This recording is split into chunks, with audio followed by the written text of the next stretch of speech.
नमस्कार। Piano learners का सबसे इंटरेस्टिंग टॉपिक कि खुद से गाना कैसे निकाला जाए। तो सबसे पहले समझिए, खुद से गाना निकालना कोई बड़ी बात नहीं होती, बहुत इजी होता है।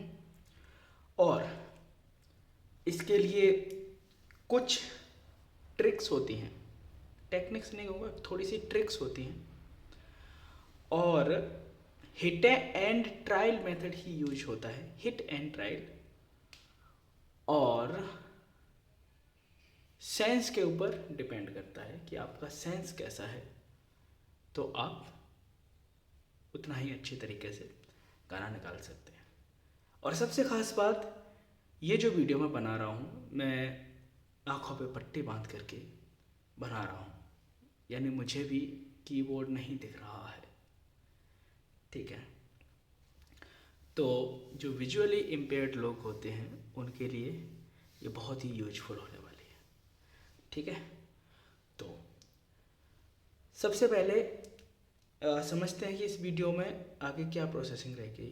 कि सबसे पहले मैं एक कोई रैंडम गाना लेकर के और उसको आपके सामने उसके नोटेशंस मैं निकालूंगा, वो भी बिना देखे।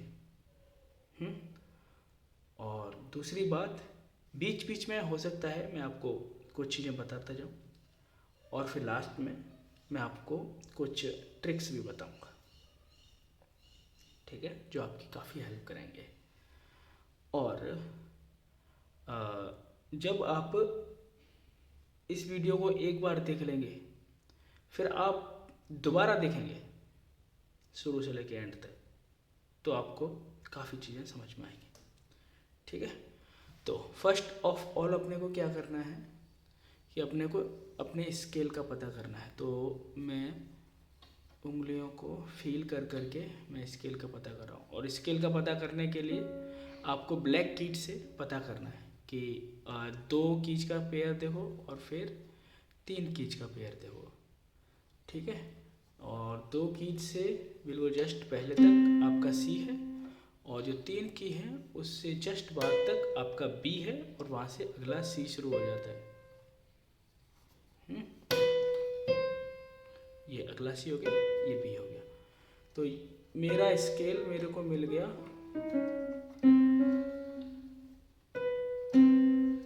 ये है मेरा स्केल, ठीक है। और मैं अपर सी भी इंक्लूड कर दूं तो मेरा पूरा ऑक्टेव बन जाता है, ठीक है। मेरा हाथ थोड़ा टेढ़ा मेढ़ा आ रहा होगा क्योंकि मेरे सामने ट्राइपॉड रखा हुआ है, इस वजह से, ठीक है। मुझे थोड़ी सी प्रॉब्लम होती है उससे। तो इस तरह से मेरा ये पूरा स्केल मेरे को मिल गया है, ठीक है। अब मैं हाथ को यहीं पे रहने दूंगा, और जो गाना हमें मेरे माइंड में अभी आ रहा है, एक प्यार का नगमा है, तो मैं पहले उसको खुद गुनगुनाऊंगा। अच्छा, एक बात और ध्यान रखनी है कि हम यहाँ पर जो कीबोर्ड से निकाल रहे हैं वो एक्चुअल गाने से थोड़ा बहुत डिफरेंट भी हो सकता है, क्योंकि हम वो चीज़ प्ले कर रहे हैं जो हमारे माइंड में चल रही है, ठीक है। एक्चुअल में गाने के नोट्स किसी जगह पर कुछ हो सकते हैं, लेकिन हमारे माइंड में कुछ और चल रहे हो सकता है वो हमने गलत याद कर लिए हों, हो सकता है हमने सही नोट्स पे ध्यान नहीं दिया हो, या हो सकता है हमारी उतनी समझ नहीं हो कि हम गाने के सही नोट्स को पहचान सकें, ठीक है।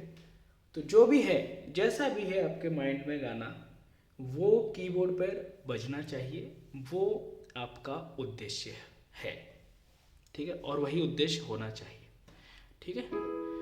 एनीवे, अब हम आते हैं गाने के ऊपर।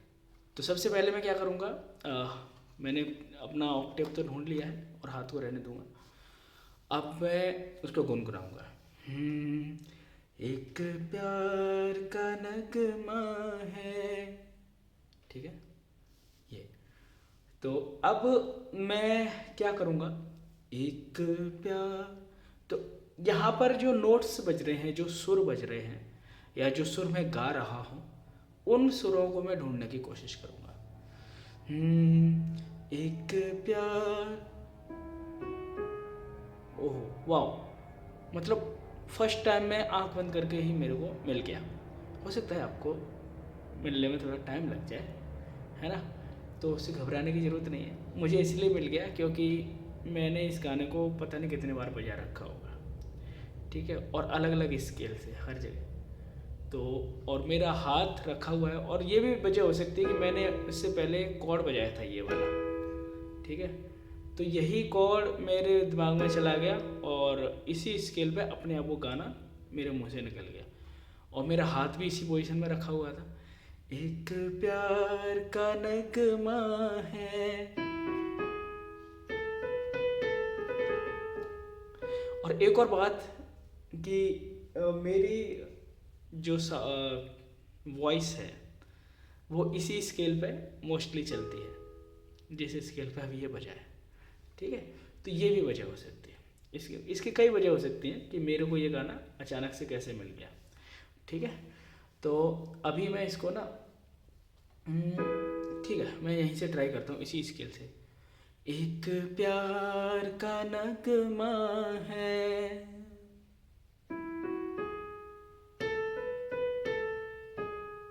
अच्छा, पहले मैं एक काम करता हूँ, आपको अभी एक्सप्लेन नहीं करूँगा कि मैं कैसे निकाल रहा हूँ, मैं बस गाना निकालता हूँ, आप बस सुनिए और देखिए कि मेरा हिट एंड ट्रायल मेथड किस तरह से प्रयोग हो रहा है।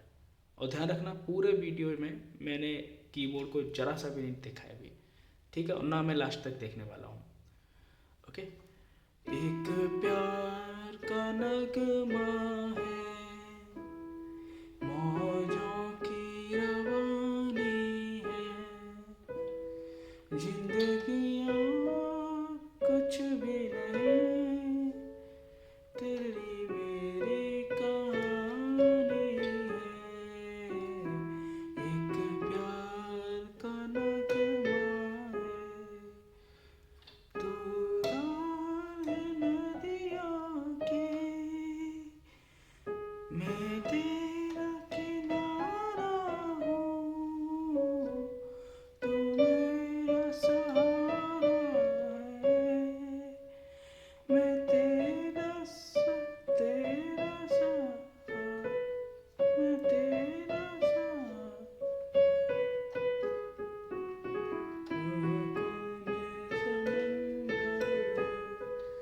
तो हो इस गाने में ना मेरे लिए ज़रा सा भी चैलेंज नहीं आया, है ना।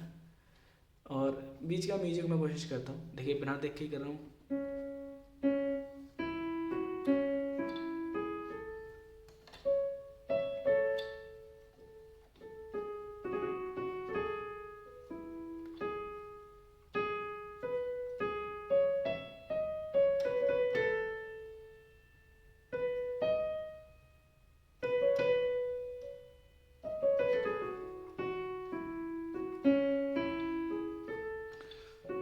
अच्छा, यहाँ पे मैं एक बात आपको बोलना चाहूँगा, मैंने आंखें बंद की हुई हैं, ठीक है, मैंने पूरी तरह से पट्टी बंधी हुई है मेरी आंखों पे, लेकिन पूरा कीबोर्ड मुझे दिखाई दे रहा है।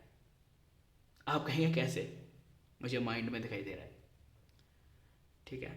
हाँ, मेरी उंगलियां कीबोर्ड पे हैं, वो सेंस कर रही हैं, और मैंने माइंड के अंदर उनका स्ट्रक्चर बनाए रखा है, ठीक है।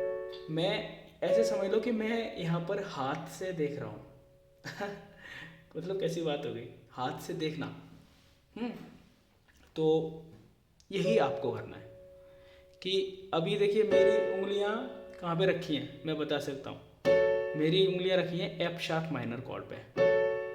क्यों मेरे को पता है? क्योंकि मैंने पहले ही सेंस कर लिया था कि मेरा ये है सी शार्प डी शार्प, ये एफ शार्प जी शार्प और ए शार्प, और मैं इसको गाने को ऐसे बजा रहा था।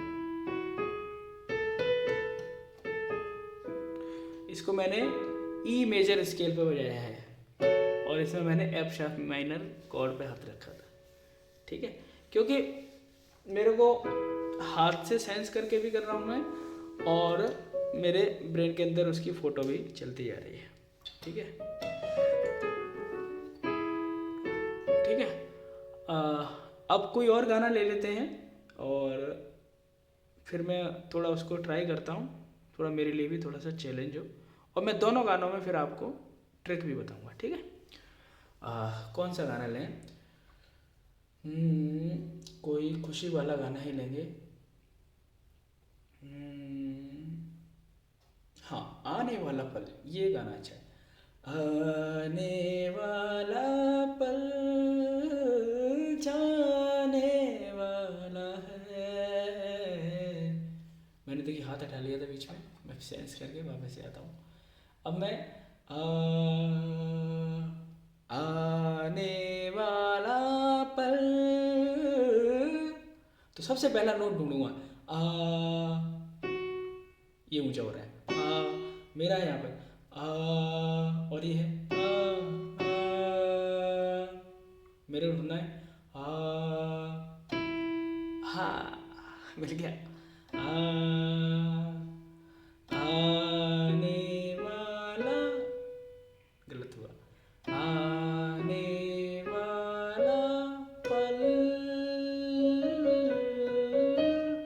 जाने वाला है,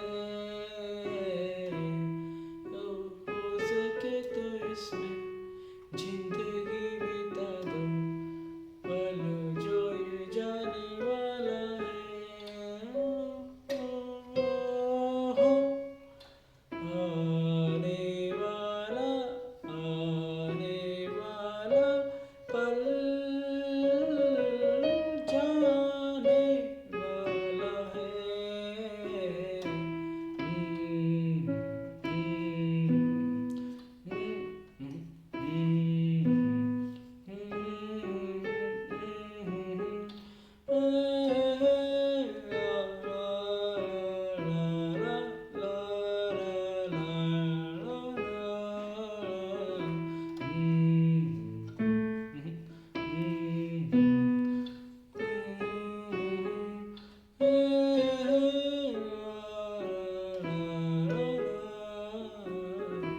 एक बार वक्त से लम्हा गिरा कहीं, एक बार वक्त से लम्हा गिरा नहीं, वहाँ दास्तां मिली, लम्हा कहीं नहीं, हो सके तो इसमें जिंदगी बिता दो, पल ये जो जाने वाला है। अब देखिए, आप कह रहे होंगे कि मेरे को तो बिल्कुल भी स्ट्रगल ही नहीं हुआ इस गाने को निकालने में। पता है यहाँ पर क्या हो रहा है? मेरी आंखें तो बंद हैं, मुझे कुछ दिखाई नहीं दे रहा, लेकिन कीबोर्ड को मैं बिल्कुल वैसे बजा रहा हूँ जैसे मैं आंखें खोल के बजाता हूँ। हो सकता है जब मैं कॉर्ड्स लगाऊं तो वो मेरे लिए थोड़ा सा डिफिकल्ट पड़ जाए, लेकिन प्रैक्टिस से वो भी आ जाएगा, क्योंकि मेरे को पता है जो लोग नेचुरली ब्लाइंड होते हैं वो लोग भी कीबोर्ड खूब बजाते हैं, ठीक है। तो वो कैसे बजा पाते हैं? वो ऐसे बजा पाते होंगे।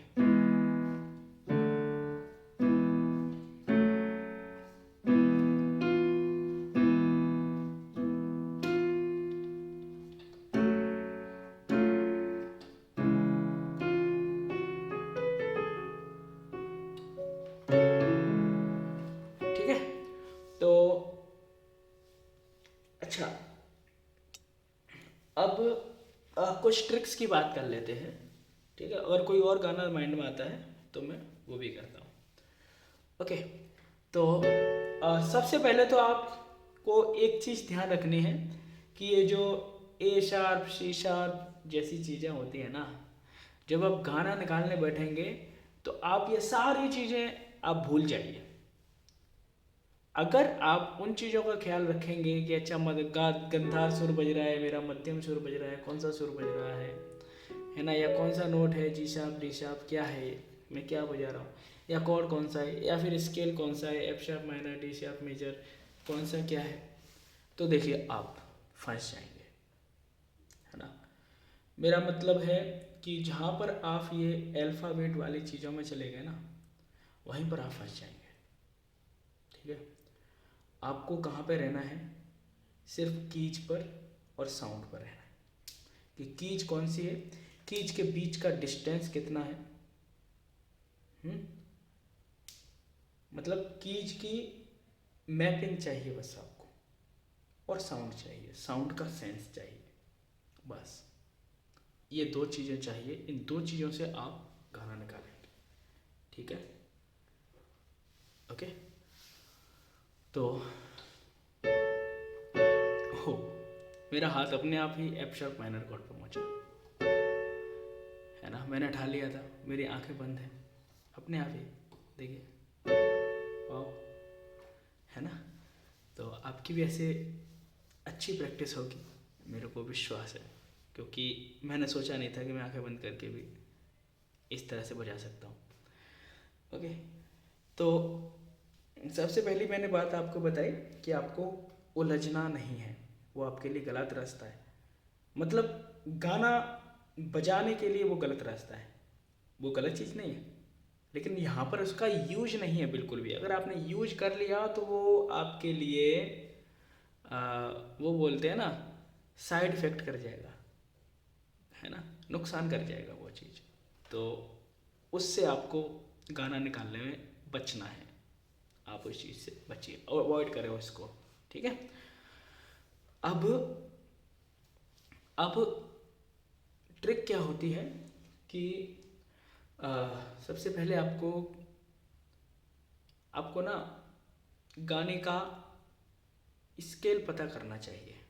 अब स्केल पता करने का मतलब यहाँ पे ये नहीं है डी शार्प माइनर या सी शार्प मेजर, ये स्केल के नाम की बात नहीं कर रहा मैं। स्केल बजाने का स्केल पता करने का मतलब है कि आपका जो नोट लोअर नोट है, और गाने को प्ले करते करते आप हायर नोट तक, जैसे मान के चलो लोअर नोट गाना बजाते टाइम पे मेरा सबसे लोएस्ट नोट है ना, वो आ रहा है मान के चलो डी नोट। ठीक है, तो ध्यान रखना कि गाना बजाते बजाते ही आपका अपर डी भी आना ही आना है। गाने ऐसे होते हैं, अपर डी से ऊपर भी निकल सकते हैं, लेकिन ऊपर वाला डी भी आना ही आना है। तो यहाँ से आपको ये आइडिया लगा कि मेरा जो सॉन्ग रहने वाला है वो डी से डी तक के बीच में रहने वाला है। अब इस बात से कंफ्यूज मत हो जाना कि मेरा डी माइनर स्केल हो सकता है इसमें या डी मेजर स्केल हो सकता है, इनके अलावा कुछ और भी हो सकता है। लेकिन आपने एक रेंज समझ ली, एक रेंज पकड़ ली। ठीक है, जरूरी नहीं है कि यही रेंज उसकी एक्चुअल रेंज है उस गाने की, है ना, कुछ और भी हो सकती है। लेकिन आपको समझ में इतनी आ गई है कि आप जितने नोट तक लोअर जा रहे हैं उनको बजाते बजाते आपने हायर जाने तक भी वही नोट आपने ढूंढ लिया है। ठीक है, या जितना भी आप बजा पा रहे, चाहे आप एक लाइन बजा पा रहे हैं, एक लाइन क्या मतलब स्थाई बजा पा रहे हैं, हो सकता है अंतरे में भी कोई अलग अलग गानों में अलग अलग तरीके से मिलेगा, तो इस बात को छोड़ देते हैं यहाँ पर। ठीक है, तो आपका बजाते बजाते उद्देश्य क्या होना चाहिए कि आपको गाने का स्केल मिल जाए, और स्केल उस नज़रिए में नहीं जो नज़रिया मैंने अभी बताया उसमें। ठीक है, बात नंबर 2 कि अब हम पता कैसे करें कि ये स्केल कैसे हमको मिलेगा। और अभी डी से डी तक मान के चलो मिलने वाला है, तो डी से डी के बीच में 12 नोट्स हैं। 12 नोट्स किसी सॉन्ग में कभी यूज नहीं होते, आज तक के रिकॉर्ड में नहीं हुए होंगे 12 नोट्स यूज, है ना। हुए भी होंगे तो वो किसी महान कंपोजर ने किए होंगे। ठीक है, लेकिन वो भी अलग अलग लाइनों में अलग अलग तरीक़ों से। ठीक है, लेकिन ज़्यादातर होता है कि 6-7 नोट यूज होते हैं, हो सकता है 8 यूज हो जाए, हो सकता है 9 यूज हो जाए। तो डी से डी के बीच के इतने नोट्स यूज हो सकते हैं, और बाकी के नोट्स बचे उनका क्या, उनको छोड़ देते हैं, है ना, वो नोट्स यूज नहीं होंगे। अच्छा, मैं एक और बात बता दूं आपको कि किसी भी सॉन्ग में 5 से कम नोट यूज नहीं हो सकते।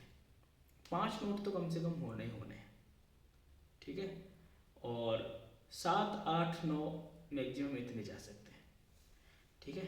तो अगर 5 नोट यूज हो रहे हैं तो बाकी के 12 में से कितने गए, 7 गए, तो 5 बचते हैं। तो 7 नोट बाकी के बचे, उनका क्या होगा, वो यूज नहीं होंगे और क्या होगा। तो हमारी ये जिम्मेदारी बनती है कि उन 5 नोट्स को हम ढूंढ सकें, या 7, 8, 9 नोट्स बाकी हो रहे हैं तो हमारी जिम्मेदारी है कि उन नोट्स को हम ढूंढें कि इस गाने के अंदर ये नोट्स यूज हो रहे हैं, ठीक है। अब बात नंबर 3 कि उन नोट्स को ढूंढें कैसे, ठीक है। तो अब ढूंढने की मैं छोटी छोटी सी ट्रिक बता रहा हूँ। तो सबसे पहले अगर आपने ध्यान दिया हो तो मैंने दोनों गानों को ही पहले तो गुनगुनाया और साथ में फिर उनको बजाने की कोशिश की, बिल्कुल स्टार्टिंग का नोट बजाने की कोशिश की, आ, और उसको कीबोर्ड के साउंड से मैच करने की कोशिश की, ठीक है। यहाँ पर एक बात बता दूँ, आपने ईयर ट्रेनिंग की है तो बहुत अच्छी बात है, और आपने ईयर ट्रेनिंग नहीं की है तो भी कोई बात नहीं। ये जो कॉमन सेंस है ना, ये लगभग हर इंसान के अंदर होता है कि मैं गा रहा हूँ आने वाला पल, और मैं बजा रहा हूँ उसको,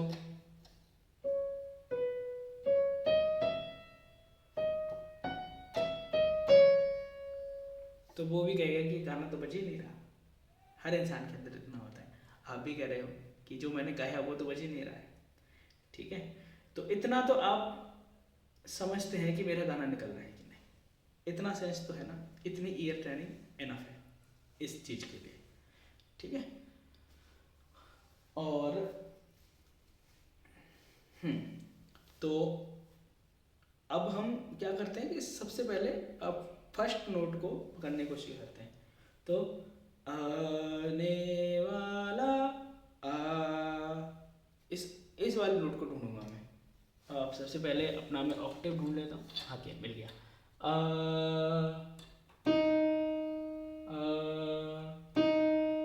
अच्छा, एक चीज़ और बताऊंगा आपको, हो सकता है आप गा रहे हो किसी और स्केल पे, है ना, और बजा रहे हो किसी और स्केल पे। जैसे कि मेरा एक्चुअल नोट ये है, जो मैं गा रहा हूँ, आने वाला पल, ऐसे। लेकिन मैं हो सकता है यहाँ से गाने को बजा दूँ, आने वाला, हाँ,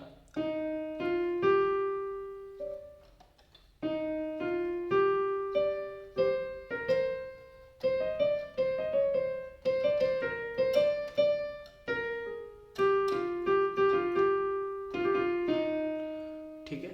ये मैंने गा रहा किसी और स्केल पे था, या कहें मेरे मन में किसी और स्केल पे चल रहा था, लेकिन बजा दिया मैंने किसी और स्केल पे। तो कोई बात नहीं, खुशी इस बात की है कि आपसे गाना निकला, गम इस बात का नहीं कि कौन से स्केल पे निकला, ठीक है। आपसे गाना निकला, ओके, तो कोई दिक्कत नहीं है इस चीज़ में, ठीक है। तो मैं गा रहा था इस नोट को, लेकिन मैंने समझ लिया कि हो सकता है मेरा ये नोट चल रहा, और मैं इसको बोल रहा हूँ, हाँ यही है, मैं ये बोल रहा हूँ, है ना। तो कोई बात नहीं, लेकिन अगर यहाँ से आपका गाना निकल सक रहा है तो अच्छी बात है ना, गाना तो निकला ना। अब आपको क्या करना है, आने, तो आप इमेजिन कीजिए कि ये रूट नोट आपको मिल गया, सबसे फर्स्ट नोट आपको मिल गया। तो दूसरा नोट जो है वो आगे है या पीछे, आने ला ला, आप भी सुन पा रहे होंगे कि पिच ऊपर जा रही है, ऊपर जा रही है, तो राइट साइड में जाएंगे, ठीक है। अब राइट साइड में और लेफ्ट साइड में जाने के कुछ स्टेप्स हैं, और वही छोटा सा ट्रिक है, वो मैं आपको बताता हूँ कि जब भी आपको जाना है ना, कि आपको लग रहा है कि मेरे को राइट साइड में जाना है, हाई पिच की तरफ जाना है, तो आप एक नोट का गैप दे करके जाइए, है ना। जैसे कि मैं यहाँ पर था, तो मैं एक नोट का गैप दिया इस वाले का, और मैं यहाँ पर गया, ठीक है। और आगे जाना होगा तो फिर मैं यहाँ पे जाऊँगा, और आगे जाना होगा तो मैं यहाँ पे जाऊँगा, ठीक है। लेकिन ज़रूरत पड़ी मेरे को यहाँ पे जाने की तो मैं यहाँ पे भी जाऊँगा, इसमें कोई गैप नहीं है।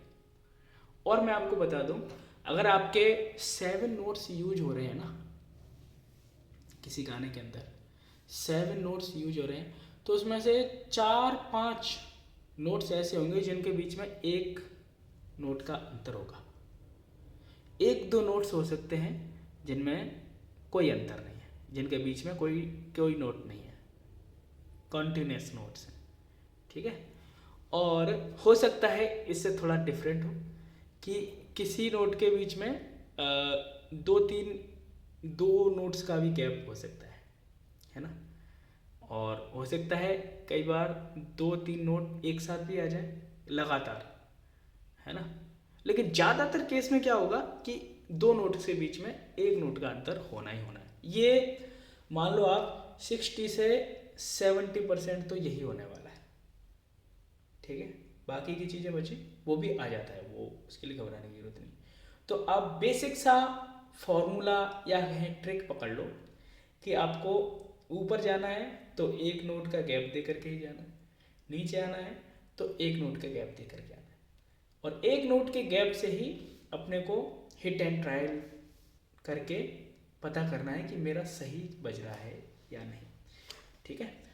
सॉरी, थोड़ा सा मेरे से ट्राइपॉड मूव हो गया, मुझे नहीं पता सही लगा है कि नहीं, क्योंकि मेरी आंखें बंद है, ठीक है। एनीवे आई थिंक सही हो गया होगा। एक काम करता हूँ, देख ही लेता हूँ इसको। एकदम सही है। ओके, मैं आईज वापस बंद करता हूँ, पट्टी लगा लेता हूँ। वापस आते हैं। तो मैंने क्या कहा, सुर को देखें ऊपर जा रहा है या फिर नीचे आ रहा है, और एक नोट के डिफरेंस से स्टेप करें, है ना, आगे पीछे जाएं। तो आने, यहाँ से यहाँ पर था मैं, ये डी शार्प है, आने, एक सिर्फ एक नोट छोड़ करके आया गया, और गाने का नोट भी बन रहा है, आने वा, ये और ऊपर चला गया, वा आने वा, और मैं क्या बोल रहा था, वा वा आने वा वा। मैंने आधा नोट और ज़्यादा बोल दिया, है ना, आधा नोट और ज़्यादा गा दिया, लेकिन वो है ये वाला एक्चुअल। तो मैंने आपसे क्या कहा पहले कि आपको वो निकालना है जो आपके मन में चल रहा है, ठीक है। एक्चुअल में कुछ भी हो सकता है, ठीक है, या कम से कम आपने जो भी बजाया है कम से कम वो गाना जैसा लगना तो चाहिए कि हाँ आपने वही गाना बजाया है। जैसे जैसे होता है ना कि कोई नया पेंटर है, ठीक है, और उसने किसी की भी कोई पॉपुलर सेलिब्रिटी है उसकी फ़ोटो बना दी, उसकी पेंटिंग बना दी, लेकिन वो क्योंकि नया नया है उसकी इतनी अच्छी पेंटिंग नहीं है, इतना अच्छा हाथ सधा हुआ नहीं है, और इतनी अच्छी पेंटिंग नहीं बना पाता है, लेकिन उसने कोशिश की है, ठीक है। तो उसकी पेंटिंग कम से कम उसने अगर अमिताभ बच्चन की बनाई है तो थोड़ा बहुत तो अमिताभ बच्चन उसके नज़र आना चाहिए। कोई देख के ये तो कह सके कि हाँ तुमने अमिताभ बच्चन की पेंटिंग बनाने की कोशिश की है। ऐसा नहीं होना चाहिए कि बनाने की कोशिश की अमिताभ बच्चन की और बन गया वो कोई और कोई भी नाम आ सकता है उसके लिए, ठीक है, लेकिन वो कुछ और ही लग रहा है। अब वो पूछ रहा है कि बताओ ये पेंटिंग किसकी है, तो कोई नहीं बता पाएगा उसको, क्योंकि आपकी पेंटिंग लगी ही नहीं रही, है ना।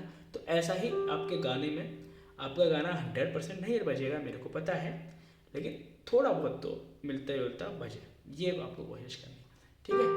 तो आने वाला, यहाँ तक मेरे को मिल गया था, आने वाला, ये भी ऊपर है, तो आने वाला नहीं, ज़्यादा ऊंचा, आने वाला ला, आने वाला पल, आने वाला पल,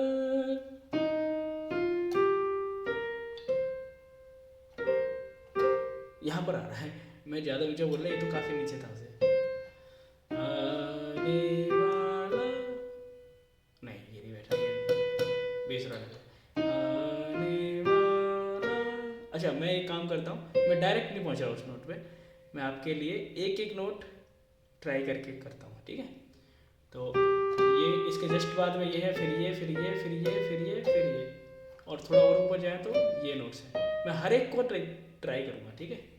तो ऐसे ही ट्राई किया जाता है, ठीक है। देखिए, आने वाला ये कैसे हो सकता है, ठीक है। आगे नहीं,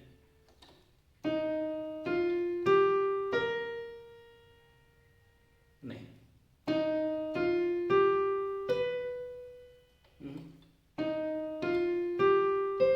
हाँ, बिल्कुल बिल्कुल। और अगर आप गलती से आगे निकल जाए तो नहीं। तो यहाँ पर आपको क्या चीज़ समझ में आ रही है कि आपको एक दो नोट्स मिल गए हैं गाने के, तो आप बाकी के अलग अलग नोट्स को बजा बजा करके देख रहे हैं क्या इसके आगे ये वाला आ सकता है, अच्छा ये वाला आ सकता है क्या, नहीं नहीं ये वाला आ सकता है क्या, है ना। मेरे को सिर्फ 3 नोट्स ही मिले, आने वाला, ला का नोट नहीं मिला, तो वो इस तरीके से ट्राई करके देखिए। यहाँ तक मिल गया, आने वाला पल, आने वाला। अब मैं और नोट ट्राई करता हूँ। अब मैं ये नहीं देख रहा कि वो नोट ऊंचा है या नीचा है, मेरे को पता है नीचा है ऊंचा है, लेकिन हो सकता है कई बार आपको कन्फ्यूजन हो जाए, आपको पता ही नहीं चल रहा कि नोट ऊपर जा रहा है या नीचे जा रहा है। तो क्या करें फिर, क्या कर सकते हैं, वही हिट एंड ट्रायल, ठीक है। तो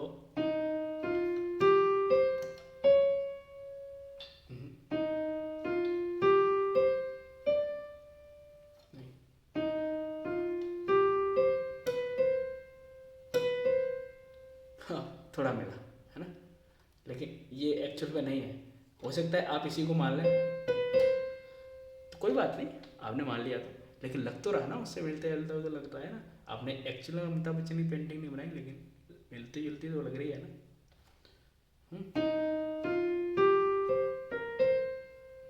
ये मिला।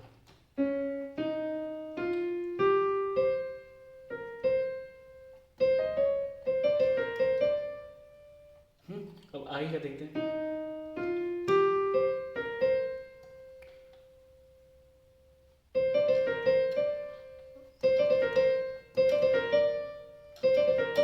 यहाँ पर ये मुर्की है, मुर्की बोलते हैं इसको, लेकिन आपको अभी मुर्की से मतलब नहीं होना चाहिए, है ना।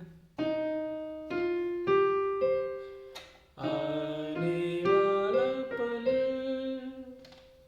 जा जा। अच्छा, अब मैं एक चीज पे और आता हूँ कि मैंने डी शार्प से ये शुरू किया था, और मेरे को बजाते बजाते डी शार्प तक ही पहुंचना है, दूसरे वाले अपर डी शार्प तक, या हो सकता है लोअर डी शार्प हो अगर मेरा गाना यहाँ से नीचे की तरफ जा रहा है। लेकिन ये तो ऊपर की तरफ जा रहा है गाना पूरा ही। शुरू यहाँ से किया था, एफ पर गया, जी पर गया, जी शार्प पर गया, सी पर गया, डी पर गया, और यहाँ पर ए शार्प पर भी गया था। अब यहाँ तक चला गया तो मेरे को अपने आप ही मैं डी शार्प पे चला हूँ, तो मेरे को कोई ताज्जुब नहीं होना चाहिए, ना मेरे को कन्फ्यूजन होना चाहिए, क्योंकि डी शार्प नीचे यूज हो रहा है तो ऊपर भी यूज होगा ही होगा, क्योंकि बिल्कुल उसके पास आ गए हम, ठीक है। तो अब मेरे को देखिए यहाँ पर इसका स्केल भी मिल गया, है ना। इतना ही बजाया मैंने, आने वाला पल, इतना ही बजाया बस, एक लाइन में मेरे को स्केल के नोट्स पता चल गए। देखिए कौन कौन सा, D sharp, F, G sharp, A sharp, C, D sharp. अब आप यहाँ पर एक गलती मत कर देना कि आप यहाँ पर पकड़ के बैठे हैं कि अच्छा ये डी शार्प मेजर स्केल है, मत बैठिए पकड़ के इस चीज को। ये इसका उपयोग आपको बस इतना करना है कि आपको ये आइडिया लग गया है कि मेरा जो सॉन्ग है ना वो इन्हीं नोट्स पर आने वाला है। हो सकता है आगे की लाइनों में इन नोट से थोड़ा बहुत आगे पीछे भी हो जाए, कि एक आध नोट एक्स्ट्रा और लग जाए कहीं पर, लेकिन ये नोट तो रहने वाले हैं, ठीक है। तो आपको बस इनका बस इतना यूज करना है, ठीक है। अगर आपके मन में अभी भी ये क्वेश्चन है कि फिर इसका स्केल कौन सा हो जाएगा, स्केल का नाम क्या हो जाएगा, तो देखिए मैं तो बता दूंगा उसको, लेकिन आपके लिए उसको पता करना भी इतना आसान नहीं है ना। वो साइंस की बात है। मैं आपको बताऊं कैसे होता है वो, कि हर गाने में ना एक रूट नोट होता है जिसको उसका सा बोलते हैं, सा। तो अगर हमको सा पता चल गया ना उसका, तो हम बता सकते हैं कि ये वाला स्केल है। तो अब मेरे को नोट्स, अभी तो मेरे को सिर्फ नोट्स पता चले हैं, स्केल नहीं। कहाँ पर था, डी शार्प, ये नोट्स हैं इसके, लेकिन इन नोट्स, सभी नोट्स में से इसका सा कौन सा है मुझे नहीं पता। आप कहोगे कि डी शार्प हो जाएगा ना इसका सा, नहीं, डी शार्प जरूरी नहीं कि डी शार्प ही सा हो सकता है डी शार्प सा हो, लेकिन जरूरी नहीं है कि यही हो, इनमें से कोई और भी हो सकता है, ठीक है। क्योंकि अभी आपने सिर्फ एक लाइन बजाई है, जब पूरा गाना बजाएंगे ना अंतरे के साथ में और उसका बीच का म्यूजिक भी सारा कुछ, तब उसके बाद में कंक्लूजन निकाला जा सकता है कि इसका सा कौन सा हो सकता है, ठीक है। क्योंकि अभी हो सकता है आप यहाँ से नीचे भी जाए, इधर के नोट्स पे भी जाए और इधर भी जाए,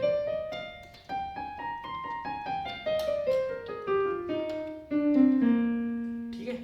अब चलिए देखिए, बात आ ही गई है तो मैं आपको और बता देता हूं कि मैं एक्चुअली कैमरा देख रहा था कि कहीं वीडियो बंद तो नहीं हो गया, स्टोरेज कई बार फुल हो जाता है फ़ोन का। एनीवे, तो मैं आपको एक चीज़ बता ही देता हूँ कि किस तरह से हम स्केल्स में कंफ्यूज हो जाते हैं। तो अभी सी शार्प है, ये सी है। अभी जो वाइट कीज है ना, ये मैंने कौन सा स्केल बजाया है, ये मैंने सी मेजर स्केल बजाया है। लेकिन अभी मैं आपसे पूछूं तो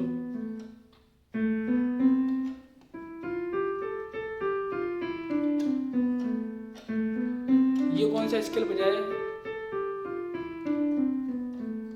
ये मैंने बजाया है ए माइनर स्केल, ठीक है। और सबसे खास बात बताऊं कि दोनों ही स्केल्स में सारे वाइट कीज यूज हो रहे हैं, सिर्फ वाइट कीज यूज हो रहे हैं, ठीक है। लेकिन जो मैंने सा अलग अलग कर दिया ना, एक जगह तो मैं मान रहा हूँ सा किसको, सी नोट को, और वाइट नोट्स पे चलता जा रहा हूँ। दूसरी जगह मान रहा हूँ सा किसको, ए नोट को, और फिर वाइट कीज पे चलता जा रहा हूँ। और ए को मान रहा हूँ तो ए से ए तक जाऊँगा, सी को मान रहा हूँ तो सी से सी तक जाऊँगा। तो अब यहाँ पर आप कहोगे, अब यहाँ पर मतलब कन्फ्यूजन हो जाता है कि अच्छा मैंने गाना निकाला, मेरा वाइट नोट्स पर आया है, तो आप कहोगे वाइट नोट्स पे तो सभी सारे नोट्स सी मेजर के होते हैं, तो सी मेजर में ही है गाना, जरूरी थोड़ी है। अगर अभी उसका सा अगर ए बन रहा हो तो वो तो ए माइनर पे हो जाएगा, और उसका सा अगर सी बन रहा है तो सी मेजर पे हो जाएगा। तो ऐसे होता है, ठीक है। इसीलिए आपको इस चीज़ में नहीं उलझना है बिल्कुल भी। तो अपन उसी पर आते हैं, कहाँ तक हो गया था। अब मेरे को ये पता चल गया कि मेरे नोट्स कौन से हैं और कौन से नोट्स मेरे को यूज नहीं करने हैं, मेरे लिए कौन कौन से नोट्स यूजलेस हैं जो मैंने छोड़ रखे हैं वो, ठीक है। अब रास्ता बहुत ज़्यादा आसान हो गया है, ठीक है। आने वाला पल जाने जाने वाला है, अब वही hit and trial he use करूंगा मैं, लेकिन अब मैं इन नोट्स के अंदर ही यूज करूंगा। अब मेरे अंदर से बहुत सारा कन्फ्यूजन निकल गया है, ठीक है। तो हिट एंड ट्रायल फिर से कीजिए, और आई होप आपको समझ में तो आ गया होगा कि मैं क्या कहना चाह रहा हूँ, ठीक है। अब हम इसको वापस से इस गाने को बजाने के लिए नहीं बैठेंगे, क्योंकि एक बार बजा चुके हैं। अब आप इस वीडियो को दोबारा देखेंगे तो आपको बहुत सारी चीज़ समझ में आने लग जाएंगी। क्यों? क्योंकि जो 2 गाने मैंने बीच में बजाए थे ना स्टार्टिंग में, और उसके लास्ट में मैंने आपको तरीके बताए, तो अब ये तरीके आपको पता चल गए। अब आपका प्रैक्टिकल वहाँ पर है, ठीक है। और ऐसा नहीं कि आप स्किप करके वहाँ पे बन जाए, आप शुरू से ही देखिए, थोड़ा सा टाइम दीजिए, है ना, शुरू से ही देखिए उसको, आपको काफ़ी क्लियरिटी आएगी। Thank you.